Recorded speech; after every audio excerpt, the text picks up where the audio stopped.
quiero presentar a la doctora Elizabeth Gray. Para mí es un honor hacerlo. Muchísimas gracias por la invitación y también por permitirme tener esta conversación. Estoy muy emocionada de ver a todas las personas que están por acá. Les estoy dando más o menos como una perspectiva muy general de qué es lo que vamos a ver en estas diapositivas, pero bueno, en esta siguiente sesión vamos a estar enfocándonos en las mejores prácticas para víctimas relacionadas con el ejército en su evaluación de riesgo y planeación de seguridad. Me voy a estar enfocando mucho en lo que dijo Kim, porque bueno, eso también está muy relacionado. Entonces, pues bueno, estoy muy emocionada de que podamos estar aquí en conjunto para poder hacer esto.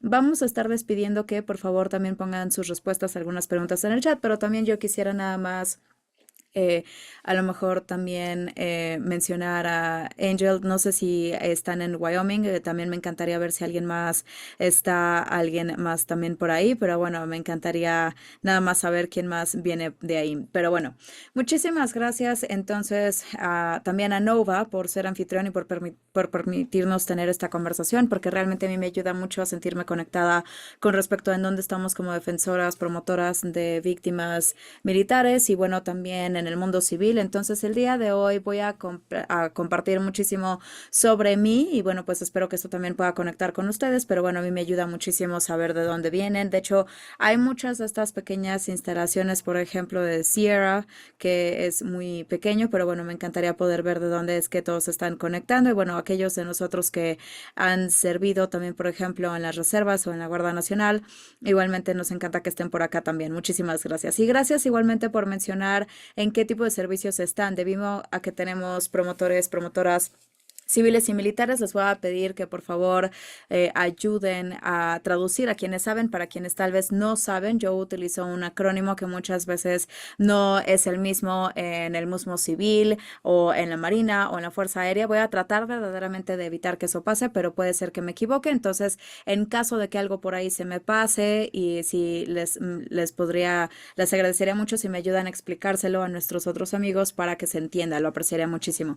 He dado esta presentación varias veces y lo que yo sé es que cuando nosotros ligamos o ponemos en conjunto nuestras experiencias, todo funciona mucho mejor. Entonces, gracias por encontrar el chat. De hecho, vamos a estar ahí pasando mucho tiempo el día de hoy. Yo quiero que todas puedan participar en esta conversación.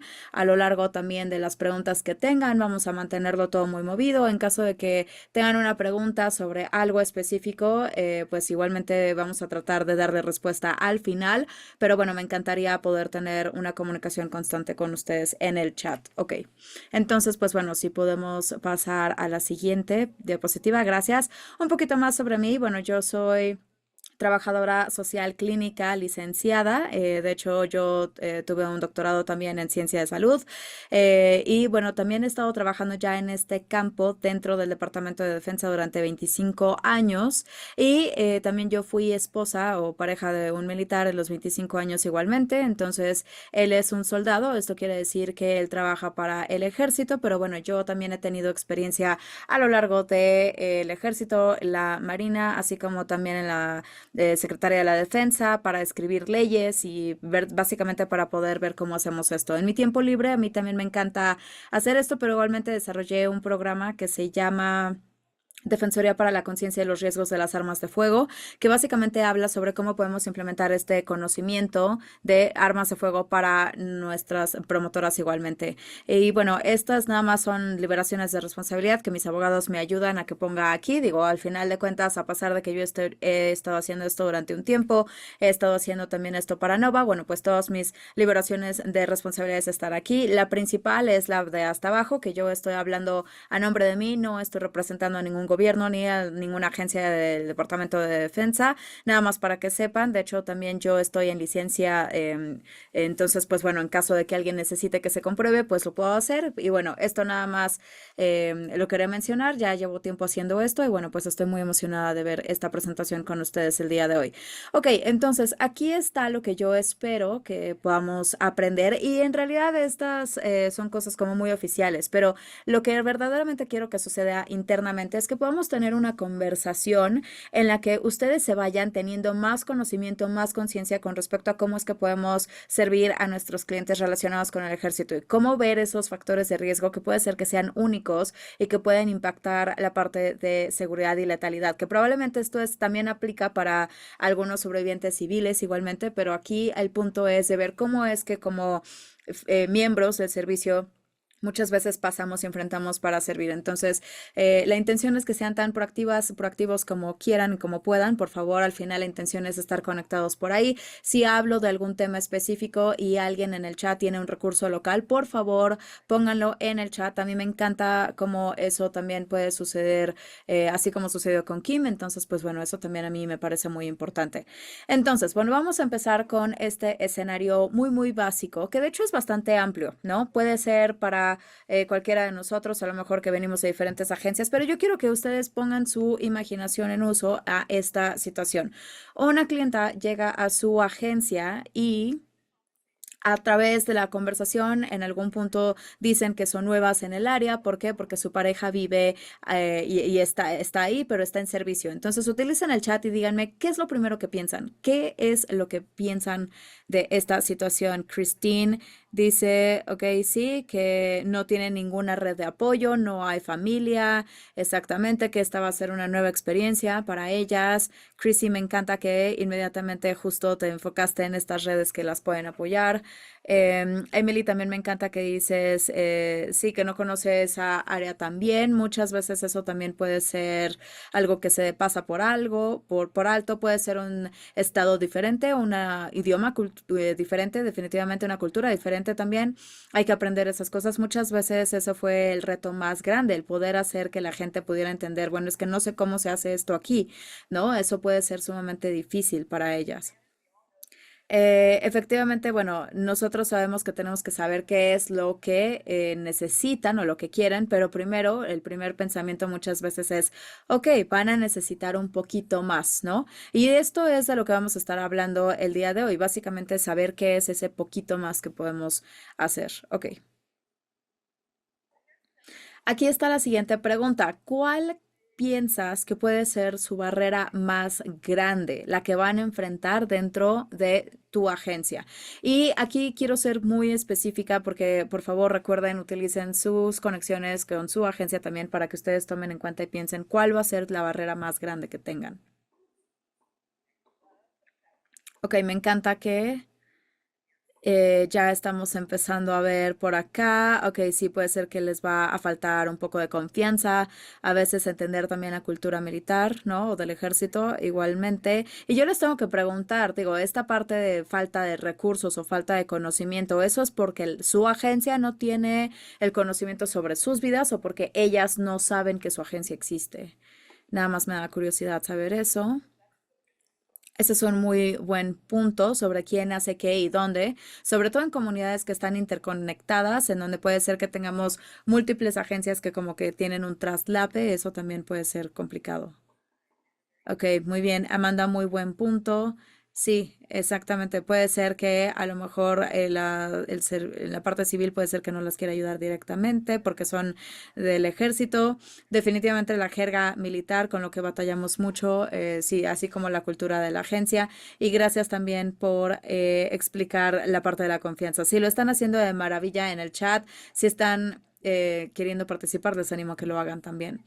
A veces también como que de alguna manera pensamos, bueno, ¿qué va a ser diferente? Porque mucha de la parte de confidencialidad puede ser diferente tanto dentro como fuera. Y eso creo que es algo que definitivamente surge mucho con nuestras víctimas relacionadas con el ejército, que a veces asumen que todo el mundo lo hace de la misma manera y entonces se tiene que especificar que eso puede ser diferente y que también puede sucederles a ellas en donde quiera que estén. Ok, son maravillosas, me encanta.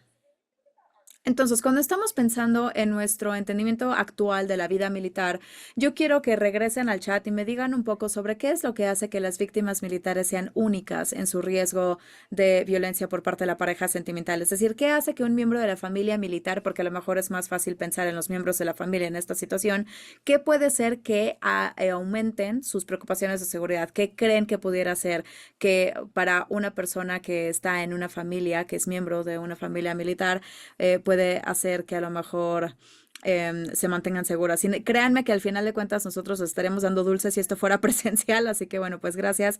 Me encanta que pensamos en la parte de los despliegues y que esos pueden ser algunos estresores mayores. Creo que eso ya no necesariamente quiere decir que se van a la guerra, pero puede ser que sí sean 9 meses que están fuera, entonces a lo mejor son un mes en campo y después 2 meses también en otra área. Estoy totalmente de acuerdo con Evelyn que dice la parte de aislamiento, son jóvenes, les falta conocimiento sobre qué es la violencia por parte de la pareja sentimental. Y la parte del aislamiento, creo que sí, realmente es algo muy grande. Elizabeth, sí, efectivamente creo que lo mencionaste, el acceso a las armas de fuego y el aislamiento, creo que hay algunas estadísticas interesantes. Sí, Christine, definitivamente vamos a hablar de qué es también el trastorno de estrés postraumático dentro de familias militares. Lo están haciendo de maravilloso.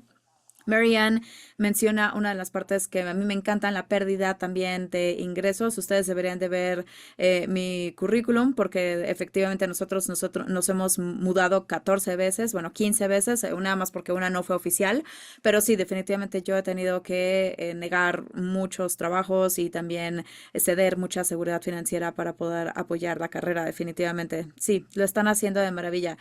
Y digo, ya llevamos hablando de esto toda la semana, entonces pues sí, efectivamente, ok, están haciéndolo muy bien.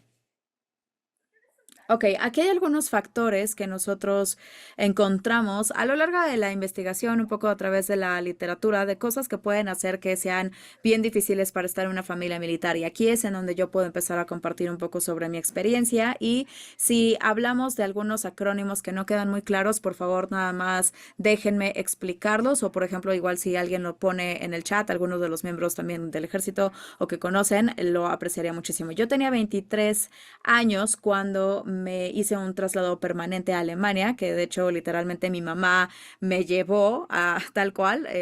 Yo literalmente me subí al avión, fui a un nuevo país, no hablaba el idioma y literalmente yo no sabía absolutamente nada, nada más sabía la parte más básica. Entonces, si pensamos en cuál es el número para llamar al 911, ¿no? ¿Qué es lo que se te dice para poder llamar? Yo decía, ok, ¿cómo puedo pedir ayuda? Yo no podía hacer eso, no podía pedir ayuda, yo no sabía a quién llamarle, yo no sabía quién era la policía, yo no sabía ni siquiera qué significaba la policía. Y después estaba este concepto de la policía dual. Le llamaba ¿a dónde? ¿A la Polizei alemana o a la policía militar? Entonces, bueno, para cuando yo tenía 33 años, me mudé 9 meses, 9 veces otra vez, eran muchas mudanzas, la estabilidad definitivamente no era algo que mi familia tuviera. Y lo que me gustaría mencionar es que, bueno, esto no es que no sea normal, muchas familias no necesariamente se mudan tanto en 10 años, pero nosotros sí. Y desde ese momento, de hecho, únicamente nos mudimos 5 veces más. Y si nos ponemos a pensar en Alemania, ¿no? Simplemente el estar tan lejos de casa en otro continente, pues yo soy de Wyoming, ¿no? Como lo mencioné.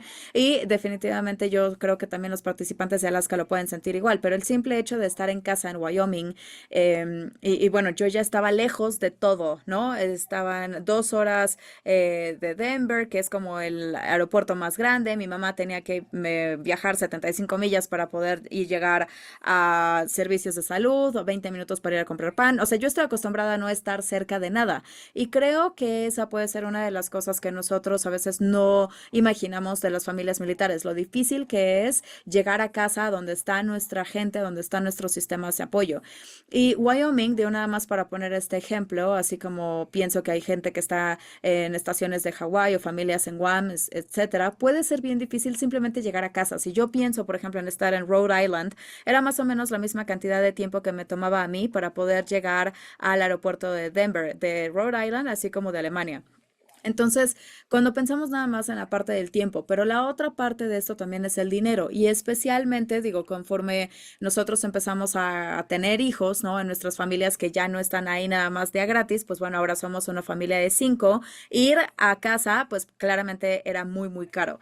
Entonces, si yo pienso en cómo es que yo tengo una emergencia y no tengo apoyo, y ni siquiera estoy hablando aquí todavía de violencia por parte de la pareja, sino de emergencias. Y muchas veces la gente dice, bueno, pues es que tenemos algunos de estos grupos de alistamiento familiar, eso es maravilloso, pero todavía preguntarle o pedirle a un extraño que nunca he conocido que me cuide, pues para muchos de nosotros sería incómodo, ¿no? Si yo pienso, ah, bueno, necesito que un extraño pueda cuidar mis necesidades. Y todavía más, bueno, ¿cómo puede ser que yo no me mantenga aislada? Y ahora tenemos los smartphones y acceso a redes sociales y computadoras y tal vez es un poquito más fácil, pero si nosotros pensamos en, bueno, ¿cómo puedo mantenerme conectada contigo si estamos hablando de que hay una diferencia de 18 horas, 12 horas, por ejemplo, si una persona está en la costa este, nada más hablar a Hawái? Digo, ¿cuándo les puedo llamar? ¿En la mitad de la noche, cuando están durmiendo, durante mi cena? ¿Cómo conecto con ellos? Y si hablo en un fin de semana, por ejemplo, si esto hago que sea en fin de semana, ¿cuándo parece que no estoy interrumpiendo nada o que también, pues,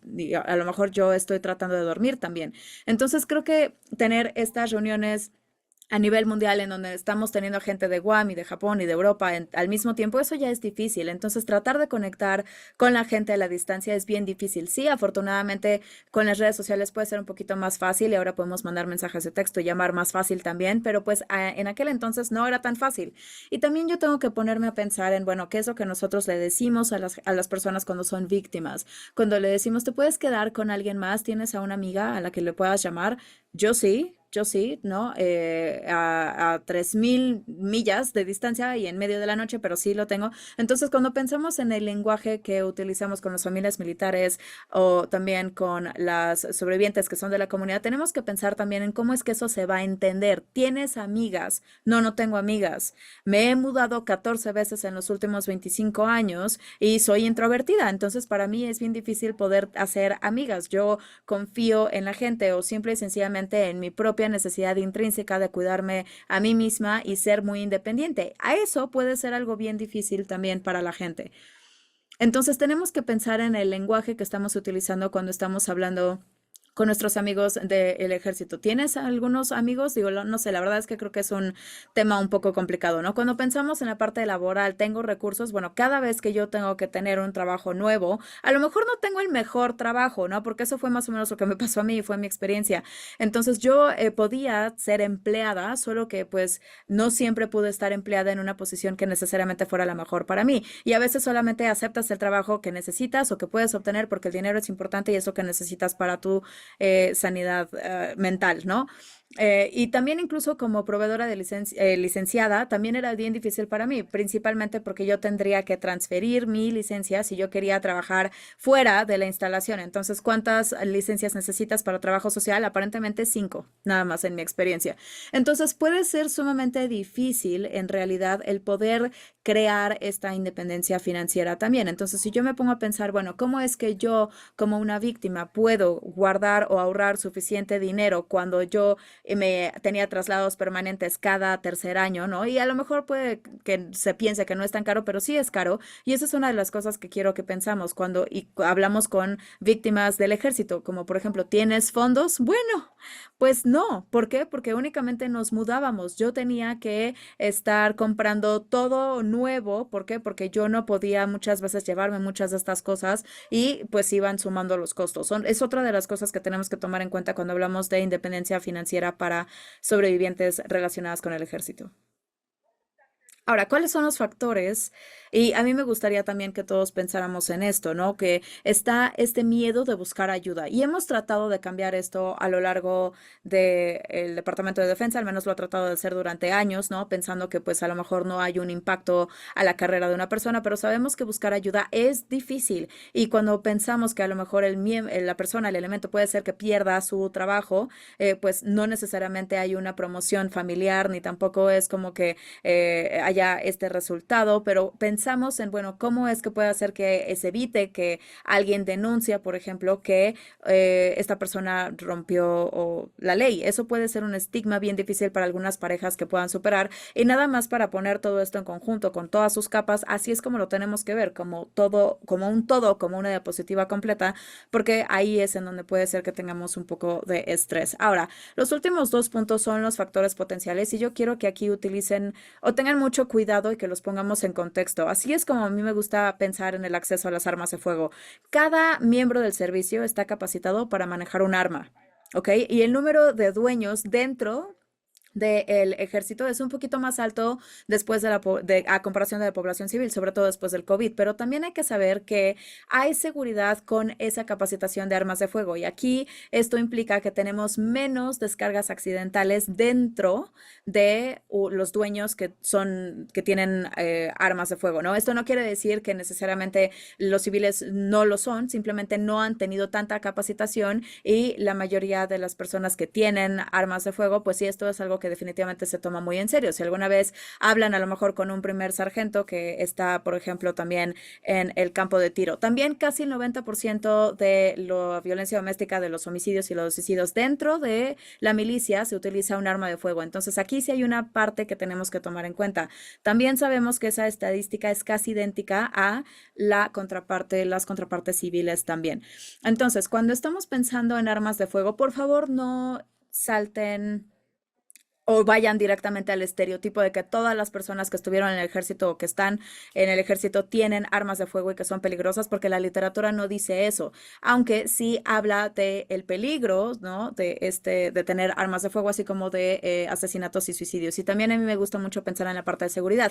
¿Qué quiere decir tener seguridad alrededor de armas de fuego para una persona en la milicia? También sabemos que son personas que muchas veces han ido a la guerra, muchos de ellos han estado en la guerra toda su carrera, 20 años al final de cuentas es mucho tiempo y hay muchos estresores únicos dentro de su servicio que pueden provocar esta angustia mental o que pueden también al final dar un diagnóstico de trastorno de estrés postraumático, pero también a mí me gusta aquí tomar nada más en cuenta que si nosotros inmediatamente, como Kim lo decía, ¿no? Si nosotros inmediatamente vemos un veterano y inmediatamente pensamos que entonces su diagnóstico mental es trastorno de estrés postraumático, pues no necesariamente es lo correcto siempre. Aparte de que también estigmatiza la salud mental y también a nuestros veteranos. Entonces, normalmente esto surge cuando vemos personas en las noticias, francamente, después de tiroteos masivos, ¿no? Si han escuchado, pues sí, estuvieron 4 años en la Fuerza Aérea, seguramente tenían trastorno de estrés postraumático. Esa no es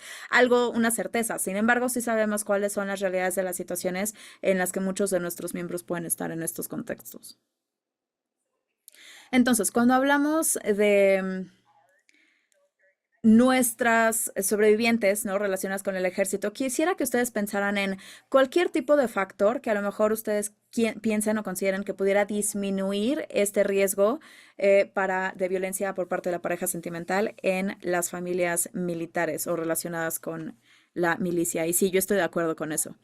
¿Qué es lo que sabemos, por ejemplo, de ser miembro de una familia militar que pudiera proteger a nuestros sobrevivientes o incluso a los miembros de nuestra comunidad de la violencia por parte de la pareja? Summer, ¿nos puedes decir un poquito más sobre lo que estabas mencionando? Sí, Wendy, me encanta ese punto. Vamos a hablar un poco más de la violencia por parte de la pareja. Sí, definitivamente es algo que todo el mundo tendría que tener esa capacitación, nuestros supervisores y los comandantes. Raymond, sí, igual me encanta. A veces hay apoyo comunitario, a veces no es tanto. Me parece que nuestros promotores de Fairbanks, por ejemplo, tal vez puedan mencionar un poquito al respecto. Sí, tendemos a confiar unos en otros. También. Muchas gracias también, Tami, por decir resilientes, porque sí, definitivamente tenemos que aprender eso, ¿no? Y Angel, nada más, la forma en la que hemos sido capacitados, ¿no? Creo que también hay cierto nivel que parece que es necesario, pero de intervención, pero bueno, pues al final todo el mundo tiene que estar en la misma página. Y Rowena, eso me da risa, que nosotros sabemos cosas como familias militares que otras familias no lo saben, ¿no? Como por ejemplo, efectivamente que si tú te mudas, pues efectivamente después de ciertos años vas a ponerte al corriente. Y sí, también me encanta que digas que hay comunidades rurales que tienen sesiones los jueves y también eso me parece que es un punto muy importante. Ok, esto es lo que de alguna manera a mí me gustaría que pensáramos. Sí, podemos hacer que funcione el mouse. Aquí tenemos una lista de todas las partes positivas y aquí la primera es el acceso a cuidados de salud y yo aquí me estoy riendo del comentario que hizo Elizabeth de TRICARE. Gracias, porque sí, de hecho una de las doctoras con las que yo trabajé, bueno, TRICARE es un seguro de salud que es muy bueno, que digo, en algún punto vas a necesitar, vas a tener lo que necesitas. A lo mejor te toma un tiempo, pero pues sí lo vas a tener, ¿no? Y eso es cierto. Si tienes, por ejemplo, mucho nivel, digamos, militar en la comunidad, pues probablemente tome un poco más de tiempo, pero sí, definitivamente yo pido que en todo caso se pongan también como incorporen esta parte en las respuestas, porque yo lo que he visto durante un tiempo es que nuestra comunidad local no entiende, por ejemplo, la conexión de TRICARE o, por ejemplo, la clínica de salud o la instalación de tratamiento militar en el plan de respuesta más amplio. Entonces me da curiosidad por parte de las partes civiles si en algún momento habían pensado en conectar con TRICARE como miembro de su respuesta comunitaria coordinada. Eso lo pueden contestar en el chat. Pero bueno, nosotros pensamos en TRICARE. Ahí es en donde están muchos de los recursos, ¿no? Si nosotros referimos a una persona que tenga salud mental, puede ser que nos tome un tiempo porque el ejército al final está bajo el mismo recurso limitado, proveedores de recursos limitados, pero así como el resto del país, pero sabemos que el acceso está ahí. Y también tenemos acceso a otros proveedores de salud mental que probablemente no están en la parte médica, pero a lo mejor suena algo así como consultores de vida familiar militar. O hay muchas ONGs que únicamente sirven a veteranos y también a familias conectadas con el ejército, como la COED Network. Y hay son pues algunas opciones que también las familias pueden tener como opción. En general, eh, en cualquier tipo de presidencia, el ejército ha tenido una paga bastante estable y beneficios también. Hubo algunos momentos en donde a lo mejor se cierra el gobierno y entonces no hay días de pago, etcétera, y ahí es en donde a lo mejor sí tenemos estos pequeños periodos de estrés con respecto a la paga, pero en general, la verdad es que el Congreso reconoció y pasó, aprobó una ley de que al ejército siempre se le paga en esos casos. Nosotros no siempre obtenemos eso, por supuesto, en el mundo civil, ¿no? Pero también nosotros sabemos que para que a una persona se le despida del ejército es un proceso muy lento. Si una persona, por ejemplo, se le va a dejar ir, pues nunca es una sorpresa. No es como que llegas el viernes y de repente alguien te despidió como miembro del ejército. En mi experiencia, de hecho, es lo opuesto, ¿no? Que toma muchísimo tiempo que te despidan y al mismo tiempo eso pues puede ser un poco frustrante. Sin embargo, pues no hay sorpresas, ¿no? Cuando se trata de que te vayas del ejército porque hay una fecha, todo el mundo tiene una fecha establecida, tu fecha a lo mejor cambia o se le llama diferente, pero es muy, muy raro que pudiera ser algo rápido. Dependiendo de en qué lado de la situación estés, sabemos que eso puede ser algo bueno o malo, pero bueno, en general, el que recibas el pago no es una preocupación común para las familias militares. Entonces, yo quisiera que me dijeran en el chat cuáles son los servicios que ustedes refieren para sus clientes principalmente. Me da curiosidad saber si a lo mejor ustedes encuentran que hay un programa allá afuera que a lo mejor puede ser que les apoye más que otros.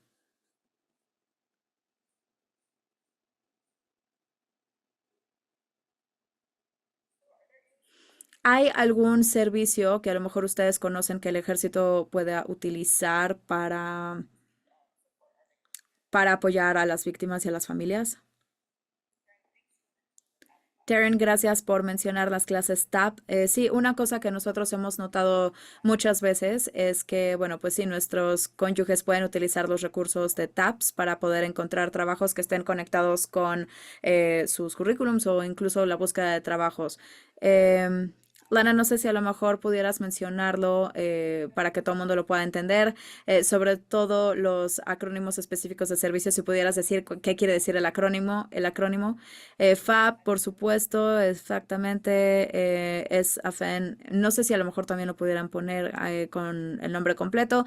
Y sí, efectivamente, los capellanes parece que están saliendo mucho. Parece que todas las comunidades, pues sí, efectivamente, todas las comunidades tienen una iglesia en algún lado, pero no todo el mundo sabe que puede utilizar qué iglesia. Y eso es un poquito difícil en la instalación militar Y es por eso que es uno de mis recursos favoritos en la instalación, ¿no? Que el capellán pues básicamente le sirve a todo mundo y no te tienes que preocupar por encontrar a lo mejor al rabí judío o a lo mejor al padre católico, sino que literalmente el capellán es el capellán y puede básicamente dar servicios para todas las personas. Ahora, para los proveedores civiles, muchas veces pienso en cómo el capellán pudiera ser el primer paso, que normalmente están muy bien informados. Yo les animo a que vayan al programa de Defensoría Familiar que les puedo mostrar al final, porque verdaderamente es uno de los mejores. Así que, ok, muchas gracias. Me gustaría ver cuántos de ustedes hacen referencia a los programas como, por ejemplo, consejería. Vi algunas de las clínicas Coin y también las clases para padres, para nuevos padres, por ejemplo. Esas clases son muy buenas. Incluso también pueden ser que tengan algunas clases de alistamiento familiar para presupuestos, ¿no? ¿A dónde saben, no? O cómo es que a lo mejor saben cómo pagar los impuestos. Nosotros también tenemos una clínica que muchas veces es a través de JAG y sabemos que a veces las familias, pues sí, tienen problemas, tienen preocupaciones. No necesariamente es violencia todavía. Entonces, si pensamos en la parte de prevención, ¿cómo podemos dar acceso y recursos a las familias antes de que ya se convierta en una situación de violencia doméstica o de violencia de abuso doméstico? En todas las instalaciones hay algún tipo de recurso, por ejemplo, Fleet and Family Service o los servicios de familias militares. Estos son los centros de los recursos donde se encuentran todos estos recursos. Entonces, si ustedes trabajan en alguno de estos programas, por ejemplo, el ACS o el el centro de preparación familiar. Esto es un lugar donde pueden encontrar todos los recursos en un lugar solo. Entonces, esto es donde yo les recomiendo ir. Una de las cosas que ustedes van a ver en algunas cuestiones de la cultura militar, y nosotros la llamamos la cultura lila. Yo, como esposa de persona militar, yo no tengo que ir apenas a las instalaciones militares para los servicios, pero hay algunos asuntos específicos en los que yo puedo acudir a los servicios de la base, pero puedo ir a cualquier otra base si yo quisiera. Por ejemplo, si yo trabajo en un lugar que no queda muy lejos de la base de las Fuerzas Armadas, pero yo, como mujer de un soldado del ejército, yo sí puedo ir a a esta otra instalación. Muchas personas no conocen este tipo de situación donde yo puedo salir de una fuerza para otra cuando soy miembro de familia conectada al servicio militar. Entonces, si ustedes están cerca de una instalación militar y eh, pues pueden acudir a aquellas bases para tener acceso a los servicios que se brindan en estos lugares. Si tienes una víctima de agresión sexual, quizás sería mejor seguir la voluntad de la superviviente, de la víctima, pero es mejor que los intercesores militares hagan ese trabajo y esa consejería. Existen algunas instalaciones que existen en el medio de muchos lugares donde hay muchas otras instalaciones, por ejemplo, en Hampton Roads. Y a veces yo, como esposa de un soldado del ejército, yo pienso, tengo que ir a la base del ejército. Pues no, no exactamente. Yo también puedo ir al JAG o a otros lugares. A veces es muy difícil encontrar algunos servicios donde usted trabaja o donde su esposo o esposa trabaja. Entonces, cuando pensamos en las comunidades donde hay diferentes recursos a disposición, es mejor ir a la que queda más cerca. Si ustedes no encuentran a nadie con quien conectar a la víctima de la violencia, pues pueden entrar en contacto con el POC. Entonces colocan esto en su navegador, colocan su instalación y el POC y con eso van a encontrar el contacto de esta instalación.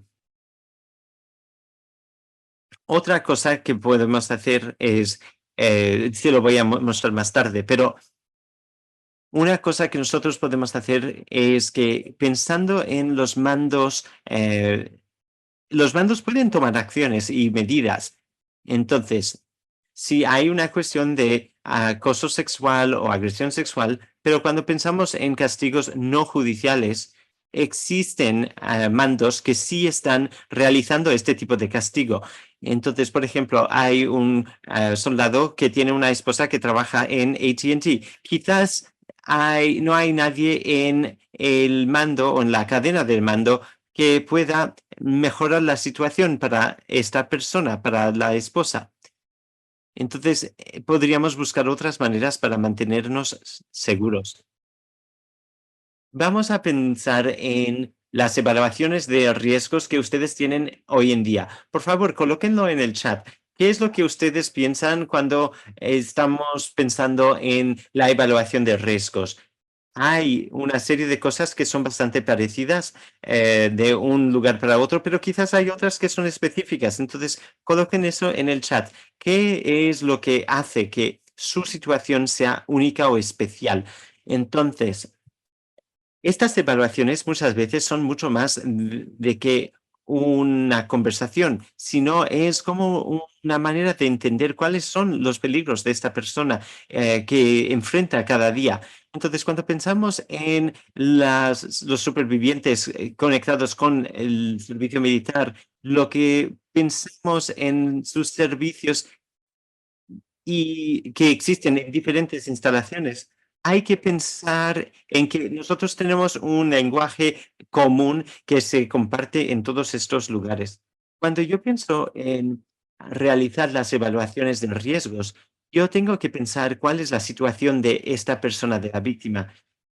Al tener una competencia cultural de los servicios militares, es muy bueno para mejorar la comunicación.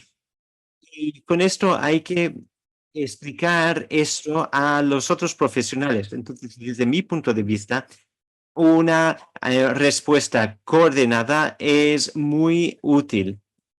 Si nosotros pensamos que hemos creado una buena red en la que nuestros sobrevivientes pueden sobrevivir, pues esto es una ventaja. ¿Qué piensan ustedes sobre las evaluaciones de riesgos?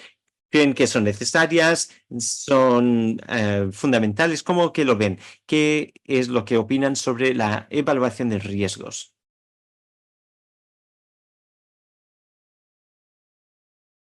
Usamos HITS.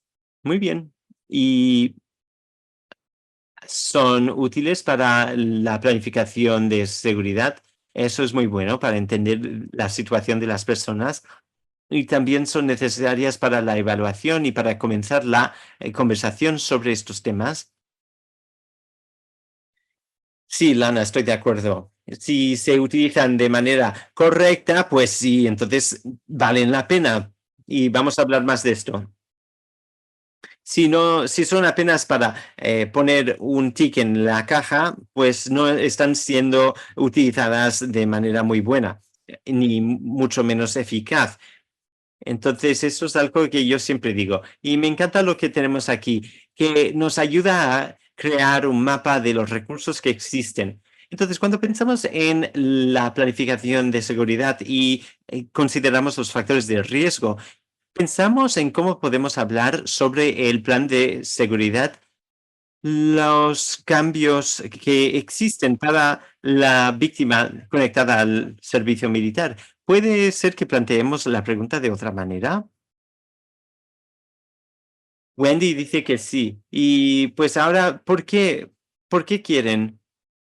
Yo creo que el lenguaje es muy importante. Yo creo que una de las cosas más importantes de explicar o colocar es preguntar, ¿tú no tienes amigos ni familia? Y la respuesta muchas veces es que no, no tengo. Entonces, cuando pensamos en todo esto, a veces existen víctimas y clientes que tienen una dificultad a la hora de responder a las preguntas en el formulario. Pero cuando nosotros pensamos en la evaluación, tenemos que asegurarnos de que estamos utilizando el lenguaje correcto y adecuado, porque el formulario solo es tan bueno como es en nuestra capacidad de comunicar.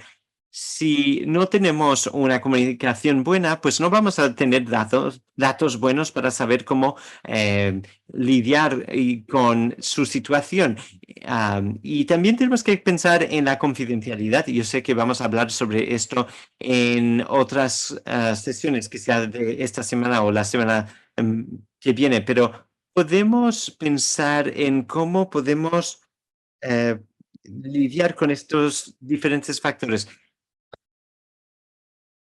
Lo que nosotros hacemos en el lado militar puede ser bien diferente de lo que vemos en el lado civil, sobre todo cuando pensamos en las víctimas conectadas al servicio militar. Y con esto, yo les animo a tener una comunicación muy clara. También hay que saber cuándo la víctima necesita parar y tomar una pausa. Hay muchas veces que nosotros queremos que acabemos con los cuestionarios y todo, pero eso puede ser muy apabullante para la persona que está realizando la encuesta. Y tenemos que tener en cuenta que hay una seguridad de la persona y su salud también es importante. Tenemos que pensar que nosotros tenemos diferentes clientes. Cuando estoy hablando de una persona que va a ser desplegada, pues que quizás sería mejor no hablar sobre las cuestiones físicas y sí sobre las cuestiones electrónicas, porque la comunicación electrónica es tan importante. Pero también hay todo tipo de cosas. Por ejemplo, cuando me preguntan, yo como mujer de un soldado, me preguntan, ¿pero qué es lo que hace tu marido? Y yo pienso, bueno, es un soldado, pero más allá de eso, yo no sé qué decir. Entonces tenemos que preguntarnos, pero ¿qué es lo que necesitan las esposas y los esposos de los militares? Y entender que las necesidades siempre son diferentes. Luego también piensa que no estamos haciendo una encuesta para tener una interrogación. No es un interrogatorio.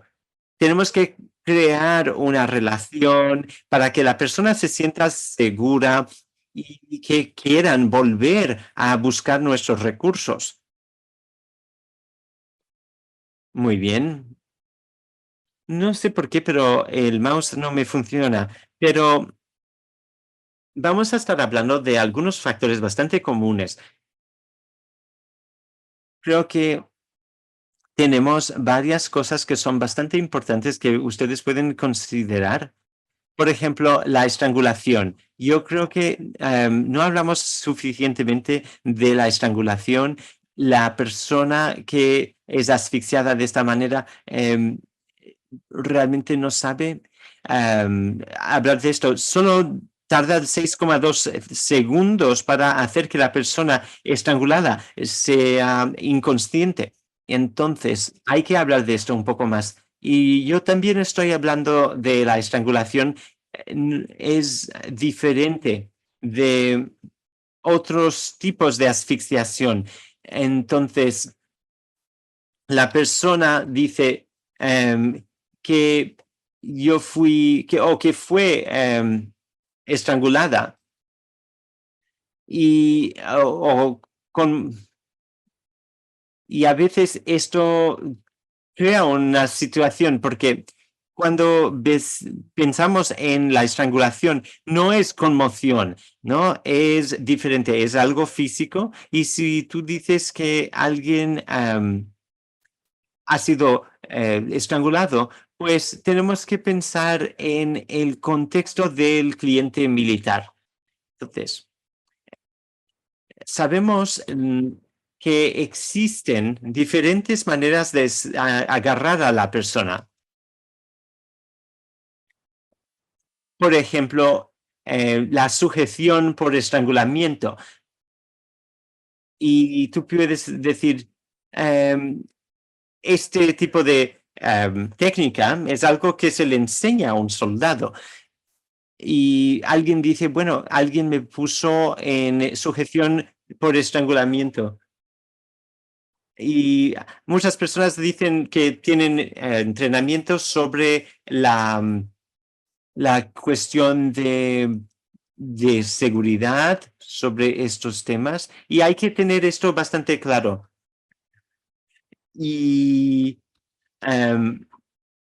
muchas personas que son soldados tienen este tipo de formación para saber cómo estrangular a la persona y existen todo tipo de llave de estrangulamiento y así todo esto. La cuestión es que el agresor quiere someter o tener una sumisión de la víctima. Entonces, con esto, tenemos que pensar en cuál ha sido el objetivo de tal acción y cómo podemos minimizar los riesgos de esta persona. Quizás la persona pensaba que se estaba divirtiendo o que era un juego, pero a la vez tú sabes que esto es algo bien serio, porque es una técnica muy común entre los soldados. Entonces, cuando piensen en la llave de estrangulamiento, quiero que ustedes piensen en cómo podría, si es estrangulamiento o no.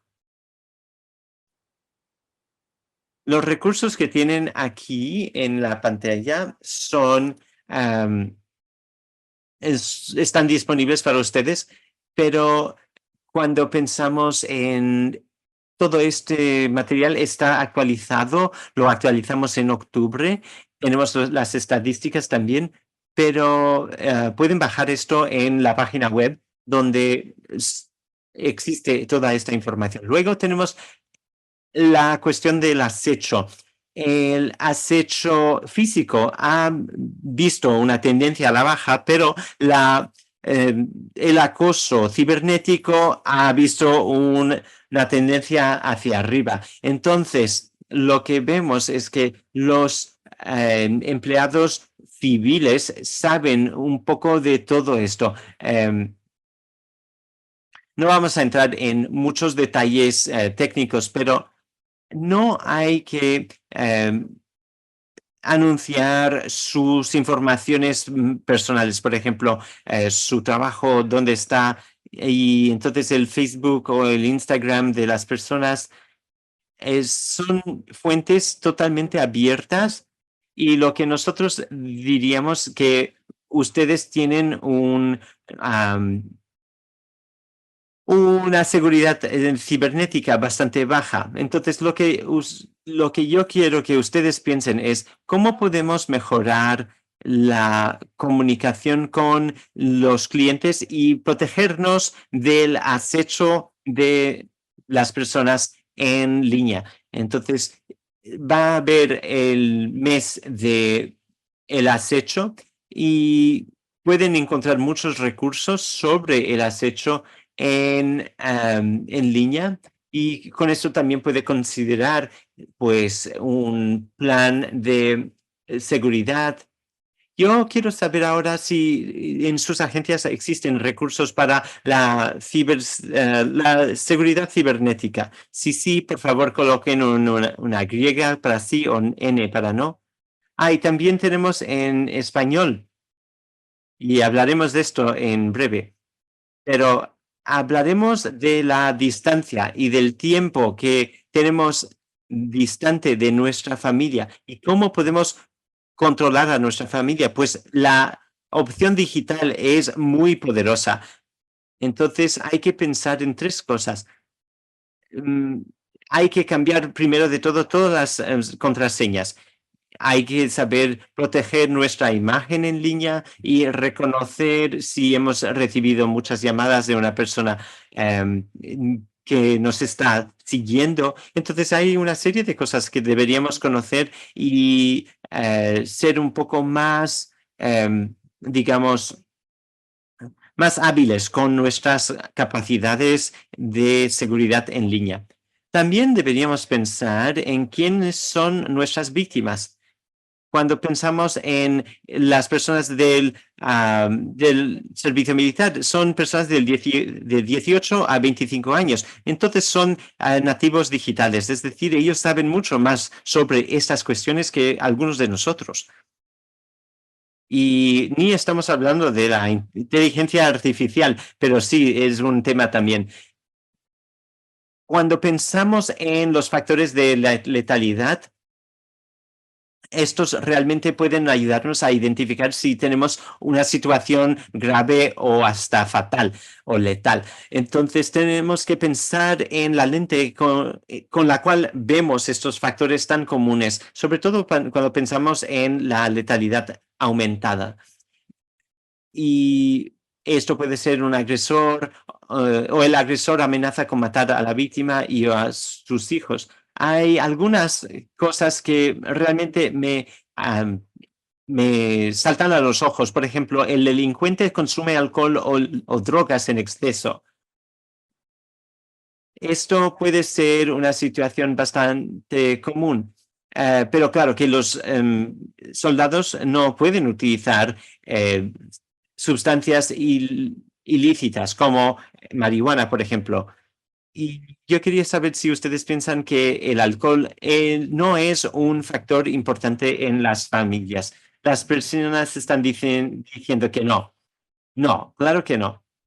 He oído a los intercesores que dicen, no, pero el alcohol no puede ser y porque no se permite. Pero la verdad es que las personas sí tienen problemas de alcoholismo y el uso excesivo de alcohol.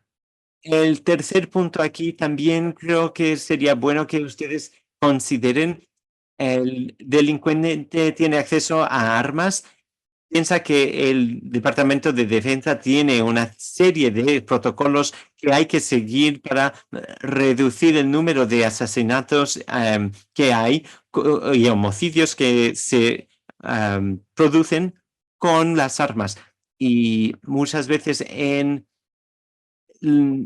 la mayoría de las veces es la arma personal del soldado que tiene o que resulta en problemas como homicidio. Pero la cuestión también es quién tiene acceso a esta arma.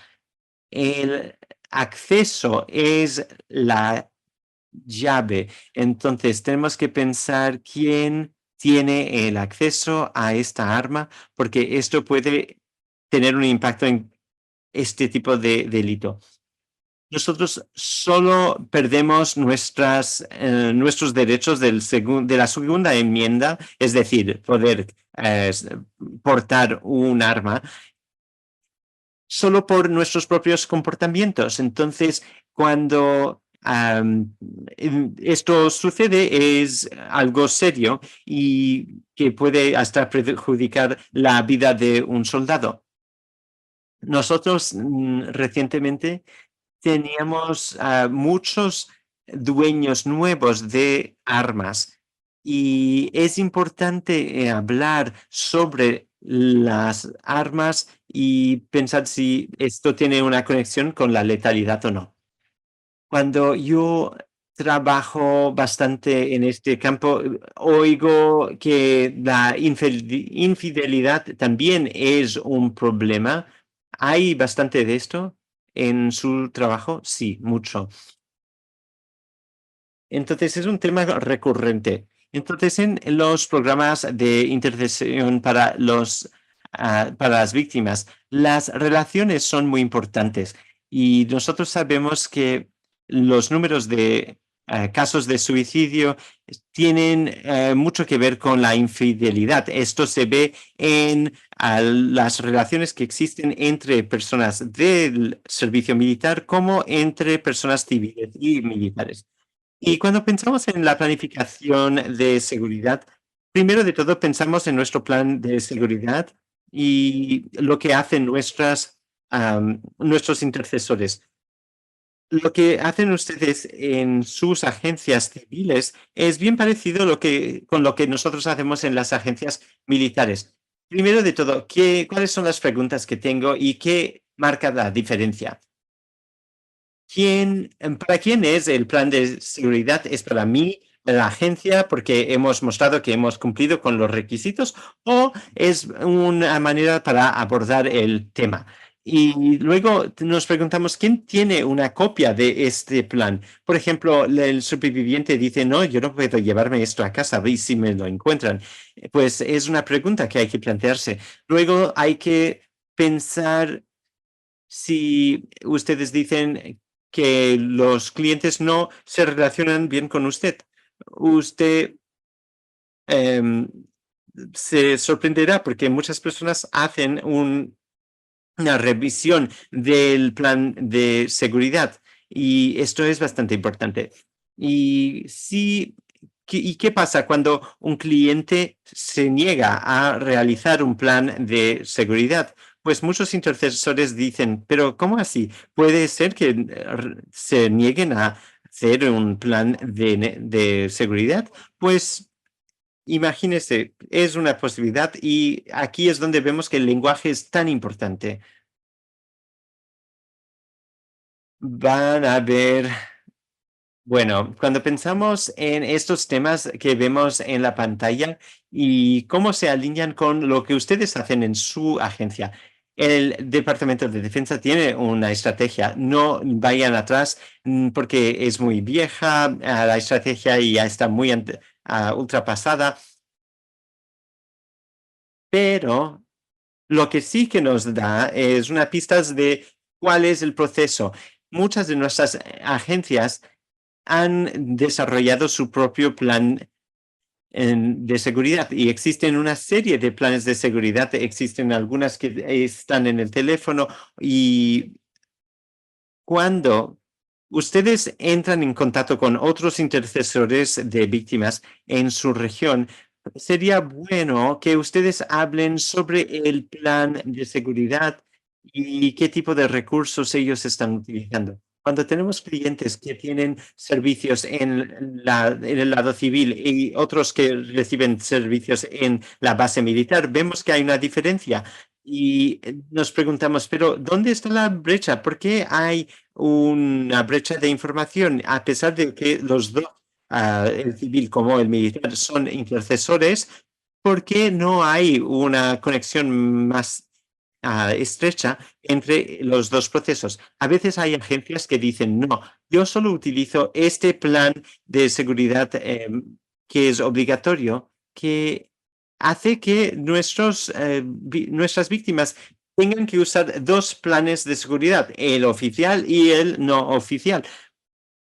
Entonces, así hay que pensar en los planes de seguridad y ver si están bien informados tanto del lado civil como el militar. Hay diferentes maneras de abordar todo esto dentro del contexto militar y en el contexto civil. Entonces, cuando pienso en mi público, esto puede cambiar mucho, sobre todo cuando pensamos si estamos trabajando con alguien que vive en las instalaciones militares o no. Y así podemos ver cómo podemos mejorar la situación para las víctimas. Luego tenemos que preguntarnos, ¿cuáles son las opciones de refugio para urgencias? ¿Y qué tal hoteles? ¿Hay refugios? ¿Cuáles son las opciones? Antes de una crisis, si ya tenemos una lista de recursos militares y civiles, pues ya tendremos un plan de seguridad un poco más eficiente y será más eficaz realizar este plan. Bueno, ¿cómo se realiza un plan de seguridad con nuestros mandos? Bueno, esto es una situación donde vemos que el miembro del servicio militar puede trabajar junto con un intercesor. Esto es muy importante. Los mandos militares realmente trabajan en todos los niveles y están allí para ayudar tanto al soldado como a la familia de esta persona. Y es muy importante que el Departamento de Defensa y los mandos estén allí para asegurarse de que el soldado y su familia estén bien, estén seguros y sanos.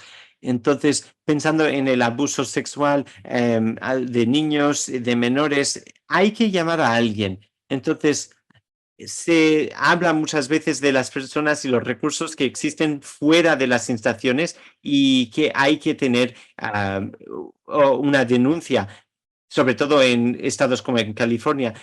La denuncia es obligatoria, entonces tenemos que pensar cómo podemos ayudarles a las víctimas.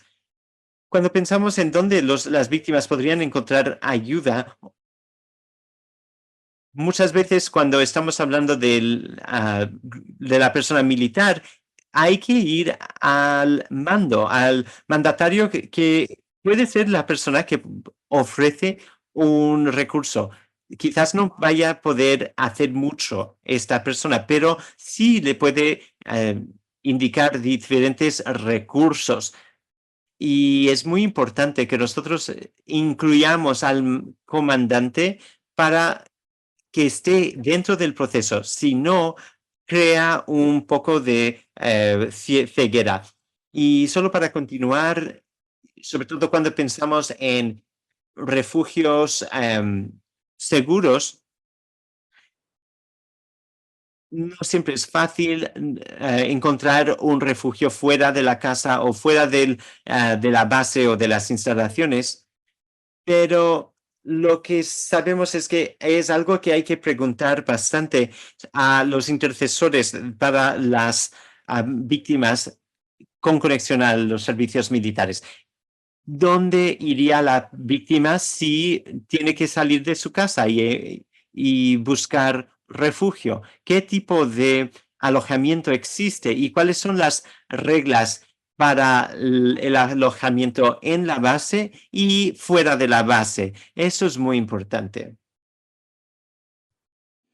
Cuando pensamos, por ejemplo, hacia dónde se van, aquí, por favor, yo les animo a que cambien su lenguaje sobre, por ejemplo, si tienen amigos, si tienen familiares, cuáles son algunas opciones, ¿no? Por ejemplo, que se pudieran considerar en conjunto.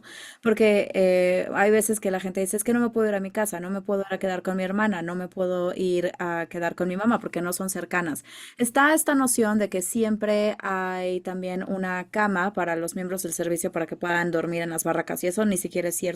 No es cierto en realidad, siquiera con todos nuestros miembros en servicio o en los cuarteles.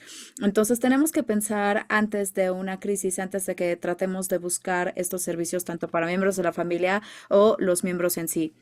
Y aquí probablemente el último, en las últimas diapositivas es más importante. Tenemos que saber, y creo que ya lo hemos mencionado, ¿no? Los protocolos de su agencia no necesariamente están reemplazados por alguien que tenga conectividad militar, ¿no? Por ejemplo, si ustedes sienten que su cliente está en riesgo, por ejemplo, una mujer embarazada o que tiene niveles más altos de violencia, bueno, pues la Defensoría de la Familia es en realidad la herramienta que tiene el comandante o la persona con mando para poder pensar en cuál es la situación y si efectivamente se está haciendo más peligrosa y si la seguridad es una preocupación. Entonces hay que pensar en estas dos conexiones entre los programas de Defensoría Familiar y en caso de que no tengan a este link, este enlace, pues en cómo es que podemos conectarlos. Ahora, las órdenes de protección. Seguramente ustedes, bueno, van a estar hablando de estas. Hay que tomar en cuenta nada más que tenemos aquí un problema extra, que es la orden de protección militar. Esto, de hecho, es algo que se puede emitir en contra del agresor, que es miembro del servicio. Es más o menos como las órdenes de protección civiles, pero no es poco común que se pueda tener las dos, la militar y la civil, al mismo tiempo. Entonces, cada servicio tiene como que su propio enfoque con respecto a estas órdenes de protección militar. Entonces, tienen que pensar cuando tengan estas reuniones de respuesta comunitaria coordinada, que estén hablando sobre el impacto de las militares sobre las civiles y viceversa. Hay algunas personas o mandos que tienen en la cabeza que únicamente pueden emitir una militar si ya hay una civil y eso no es cierto. Entonces ahí tienen que ayudarle a las víctimas para poder entender cuál es la orden de protección militar y también la civil a la vez. Amanda, tienes toda la razón. Efectivamente, no se pueden hacer cumplir fuera de las puertas, ¿no? Porque efectivamente, cuando hay una brecha entre una orden de protección militar y civil, pues ahí es en donde se tiene que utilizar ambas para ayudar a cerrar esas brechas. Y me emociona muchísimo que tanta gente está diciendo que hay dos, ¿no? Que efectivamente se les pide a los clientes que tengan dos. Hay una pregunta que dice que si pueden las órdenes de protección civil quitarse para, pueden hacer que el agresor del ejército ya no tenga vivienda, pues eso depende de quién es la víctima, si es la pareja civil. También hay veces que hay familias que son militares duales, todavía no lo hemos visto, pero bueno, aquí depende básicamente. Hay veces en las que el tribunal tendrá que decidir quién es el que tiene que abandonar el hogar o la casa y esa es una manera en la que podemos pensar en resolver ese problema. Sí, Demario, voy a contestar eso un poco más adelante también, pero sí. Piensen, por ejemplo, en la planeación de seguridad, que es una conversación continua, especialmente cuando estamos pensando en el ejército. Ya habíamos visto en otras diapositivas y estuvimos hablando qué tan seguido se mudan los miembros de una familia militar, ¿no? Y entonces, ¿cuándo es que pensamos que se van a mudar, ¿no? Porque ahí, si se tienen que mudar, entonces hay un plan, ¿a dónde van a ir mis cosas? ¿Qué hago con el dinero? ¿Cómo a lo mejor tengo un enlace con servicios que están cerca a la estación? ¿Qué pasa si a lo mejor hay un nuevo incidente que entonces a lo mejor surge o hace que surja esta ideación suicida? Cuando estamos hablando de planeación, este es un proceso continuo. Las familias militares están acostumbradas a mudarse, saben que hay un cambio, hay como una sensación de que están en limbo todo el momento. Entonces, ¿qué podemos hacer para ayudarles a hacer una planeación de seguridad? Si yo tengo un plan de seguridad para hoy, entonces tengo que pensar en que eso puede cambiar. Definitivamente va a cambiar con respecto al acceso en el hogar, ¿no? Si tenemos a una persona que va a ir a campo, que está en despliegue o a lo mejor ya está en la naval, bueno, ¿eso qué implica para el plan de seguridad? Sobre todo cuando el agresor, por ejemplo, regresa a casa, si es que ellos son el miembro activo, pues entonces ahí se tiene que pensar en todo eso. Ok. Sí, estoy batallando mucho con este mouse el día de hoy, pero bueno, estos nada más son algunos recursos, es una lista de recursos que a mí me encantaría que ustedes tengan. Entonces, si pueden, si quieren, le pueden tomar una foto, pero también las diapositivas están disponibles para que las descarguen y quiero mencionar algunas herramientas muy importantes que uso todo el tiempo. Sobre Military One Source, aquí es en donde ustedes pueden encontrar todo con respecto al Centro de Defensoría de Familia, todos los recursos conectados que necesiten. Todo esto en realidad está en estos links. Ustedes pueden encontrar también su promotor de víctimas o su DAVA, como nos gusta llamarle en el ejército, en la Fuerza Aérea. Pueden encontrarlos ahí en este último link, que estamos muy orgullosos porque de hecho tratamos de ponerlo en Military One Source, entonces les animo a que lo utilicen y bueno, recordarán Triker, que fue el recurso del que muchas veces no se habla, bueno, pues también está aquí. Pueden ayudar también a sus clientes a encontrar recursos. Igualmente, si tienen un miembro militar que es la víctima, pues entonces a veces eso puede ser bien difícil, ¿no? Que entiendan que necesitan tener una referencia primero, cómo hago eso, cómo a lo mejor puedo tener esta promoción en Triker, pues eso ya depende de ustedes. Ahora, también el programa de Defensoría Familiar, aquí pueden conectar con ellos, pueden utilizar este segundo link para conectar en cualquier lugar del mundo. Y bueno, también tienen el programa ahí. Ahora, otra cosa que yo quiero aclarar es que el Comité de Defensoría Familiar ha estado en política durante años y esto lo que quiere decir es que es una respuesta comunitaria coordinada que está en la instalación. En caso de que ustedes no tengan conexiones con su Comité de Defensoría Familiar o a lo mejor quisieran compartir recursos con del lado civil, pues yo les animo a que encuentren su oficina FAP y les pidan específicamente que sean parte de su Comité de Defensoría Familiar. Muy bien. Ok, aquí tenemos el chat. Bueno, aquí ustedes ya están familiarizados con este caso hipotético, ¿no? El Elemento Jones, su mujer y sus hijos, ¿no? Es la misma situación de la que ya habíamos hablado anteriormente con la parte de la familia. Cuando Bueno, perdón, Jennifer ha contactado a promotoras para buscar más información, pero no han hablado, no le han dicho realmente ningunos detalles con respecto a el comportamiento del elemento Jones, ¿no? Aquí se inicia, acepta su consultura inicial, llega a la oficina y bueno, pues parece que tiene problemas. Ahí se confirma que efectivamente ha habido alguna violencia doméstica, también agresión sexual o violencia sexual en su relación. Jennifer también le dice a la promotora que el elemento frecuentemente ha mencionado cosas que Jennifer únicamente ha dicho en conversaciones privadas con amigos y con familia y siente que entonces el elemento Jones está escuchando sin su consentimiento, que siento que es más o menos como Facebook.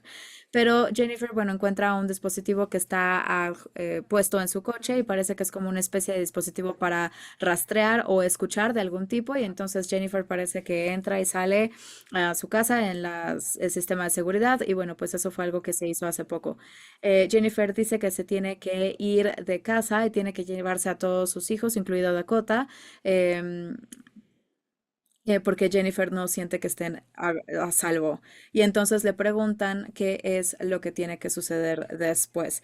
Entonces, después de haber pensado todo lo que aprendieron esta semana y especialmente en esta conversación, ¿cuáles serían las opciones que a lo mejor tienen o que han cambiado, por ejemplo, para Jennifer? ¿A dónde puede denunciar este tipo de violencia?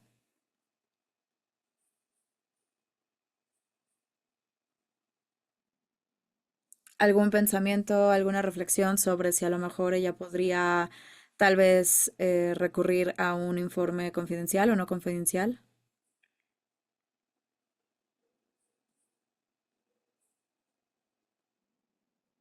Y pensamos que Jennifer y que sus hijos están en riesgo inmediato, ¿sí? Ok.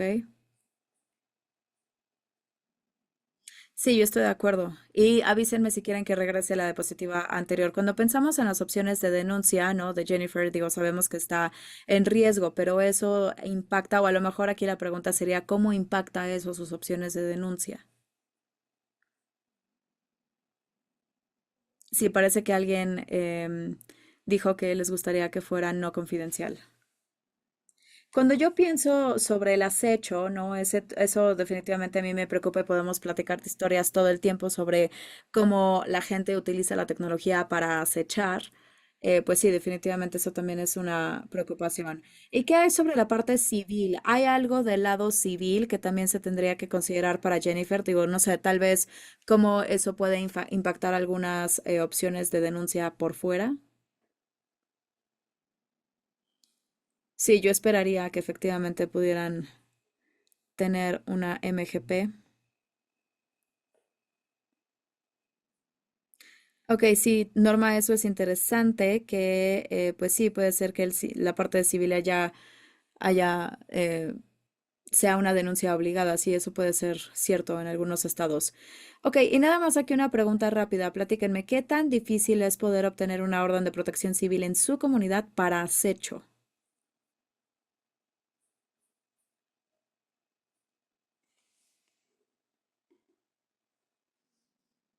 ¿Es fácil en Arizona? Ah, qué bueno escuchar eso para la inicial.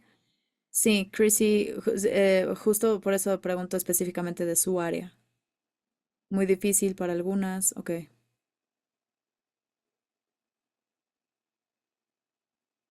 Sí. A veces, y creo que eso también es lo que yo he visto, especialmente, por ejemplo, lo que Jennifer experimentaría, es que probablemente una vez antes puede ser que hayan tenido una orden de protección y fue fácil, y después algo pasa y entonces ahora necesitan una orden de protección diferente y entonces ahora se vuelve a mandar y es más difícil, ¿no? Entonces es algo que considerar, porque cuando una familia militar se muda y sigue experimentando cosas similares y traen a su familia con ella, obviamente, pues este tipo de cosas, este tipo de servicios de apoyo pueden diferir en cada lugar. Entonces, continuamente hay que aprender cómo funciona el servicio, cómo funciona la comunidad. Eso puede ser muy cansado para los miembros de la familia, como decir, ya no sé cómo hacer esto, mejor me rindo. Y cuando pensamos también en cómo es que nosotros podemos ayudarles a lo largo de eso. Ahí podemos hablar de, bueno, qué es lo que necesitas llevarte contigo, cómo te tienes que preparar si te tienes que mudar. Todas esas también son cosas que se deberían de considerar igualmente. Ok, esta es una pregunta un poco capciosa, pero bueno, ¿cómo pensamos o cómo creen ustedes que si tuvieran una respuesta comunitaria pudieran a lo mejor mejorar la seguridad de Jennifer? Si trabajáramos en conjunto, si hubiera una respuesta coordinada comunitaria, ¿les parece que podríamos ayudar más a Jennifer?